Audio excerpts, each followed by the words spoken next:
కానీ అసలు నిజానికి పరమేశ్వరాభిషేకమునకు ఒక భక్తుడు వచ్చి సంవత్సరంలో తరించిపోయే అభిషేకం ఎప్పుడు అంటే మార్గశీర్ష మాసంలో వచ్చే ఆర్ద్ర నక్షత్రంలో తెల్లవారుజామున చెయ్యాలి.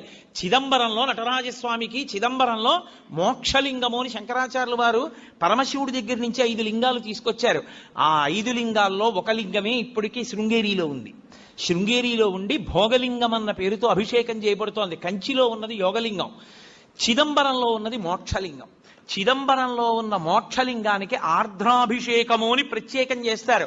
అసలు నిజానికి దానితో కలుపుకుంటూ ప్రతి శివాలయంలో మార్గశీర్ష మాసార్ద్ర నక్షత్రం నాడు తెల్లవారుజామున 3-4 మధ్యలో చెయ్యాలి అభిషేకం. దేవాలయాన్ని మంగళ వాయిద్యాలతో పరమేశ్వరుణ్ణి మేల్కొల్పి ఉత్సవమూర్తుల్ని తీసుకొచ్చేసి గబగబా ఆలయాన్నంతటినీ శుద్ధి చేసుకోవాలంటే సిద్ధం చేసుకుని పరమేశ్వరుడికి అభిషేకం